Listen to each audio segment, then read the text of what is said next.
It's KUGAN CASSIUS for IFL TV, proudly sponsored by Everlast, with the Wasserman press conference ahead of this Friday night's Channel 5 show, which includes the return of Josh Kelly and also Harlem Eubank. Why have you put the camera up so high?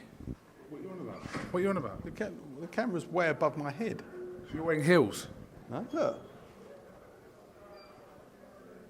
I'm on a time limit with you today, You are, yeah. so you've wasted 30 seconds talking about that.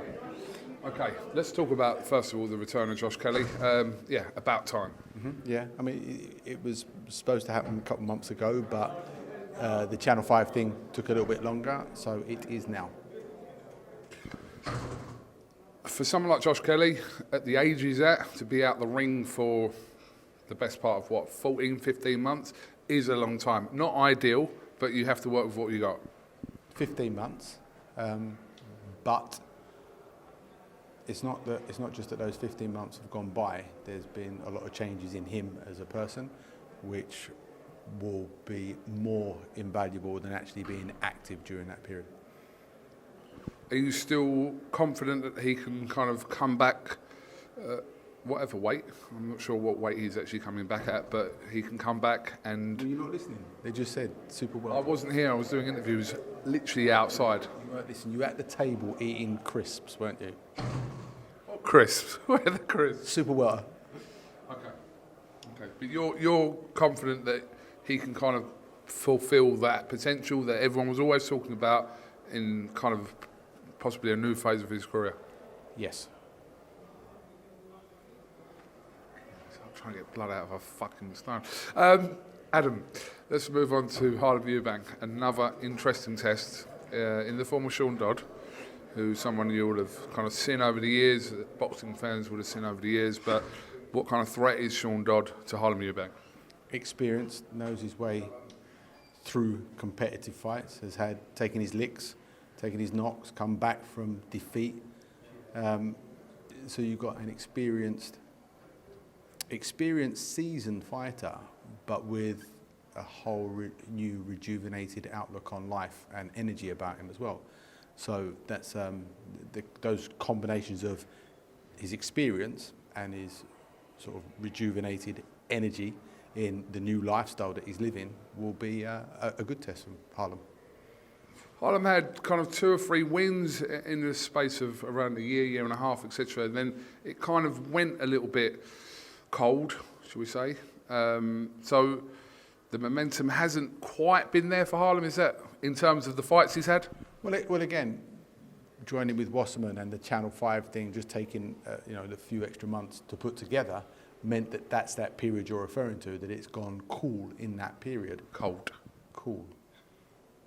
But it's irrelevant after Friday, because come Friday he's an active fighter.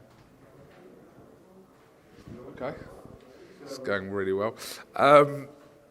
Let me ask your opinion. Obviously, Friday night, Channel 5, tune in because, a lot of good fights on the bill, including the main event between Denzel Bentley and Linus Sedoffia. Your thoughts, always like to ask you your thoughts on talking points, etc. But Canelo's defeat from the weekend, what was your thoughts? I'm assuming you watched it kind of round 1 to 12.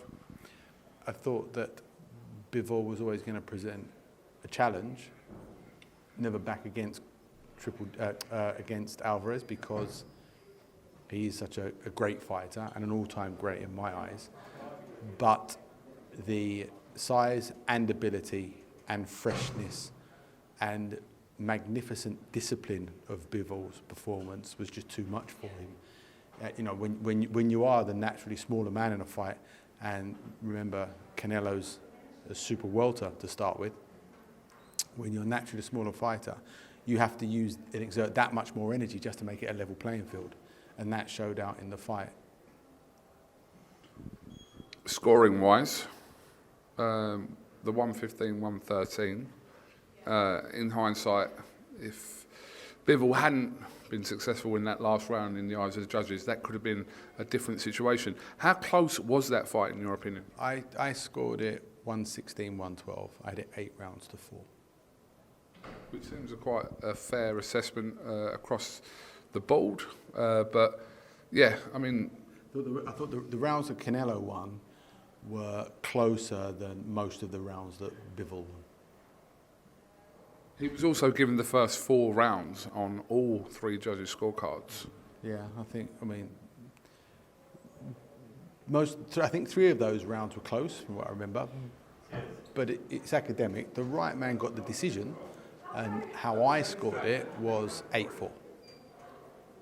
How much is the interest in a rematch? Obviously, we assume that there will be one, just because Canelo Alvarez will want the opportunity to rectify that loss. But as an interest level, I think there's always going to be massive interest in Canelo Alvarez fights, and rightly so. And I think what's good about the rematch, if they make it, is that Dimitri Bivol has proved that he belongs there.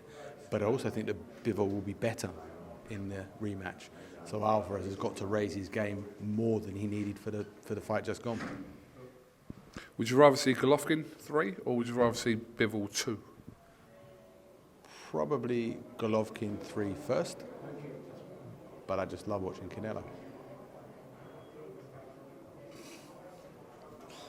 Okay, final one before I let you go. 23rd of July, as Eddie Hearn stated, we will see another fighter trying to rectify a loss in Anthony Joshua when he takes on Alexander Usyk. Have you changed your opinion on how you see this going? It depends on I've not really heard anything from Usyk recently, and obviously the problems they've got, and whether that fight actually happens or not, I don't know. But it's still the same fight as it was first time round, that AJ needs to impose himself physically and not try to play the technical game with a technical master, even though Usyk's the smaller man. Technically, he's very advanced. So it's the fight's the same as it was first time round. What you're saying, the same outcome will happen? Not what I'm saying is AJ's chance to win, he needs to assert himself physically and not spend too long trying to be too cute. And in your opinion, is that the only option for AJ to win that fight? If Usyk is healthy, I don't think that AJ should stand off and box with him. What do you think he will do? I don't think he'll stand off and box him. I think he'll be a bit more assertive. Okay. Well, I know you've got family commitments, so I'm going to let you go. An under-12 cricket match. Yeah? Are you like umpire? No? I'm parent. All right, okay. I didn't know, you know. Bye, Kug. Welcome, Team Everlast, to the Team Everlast Fitness app.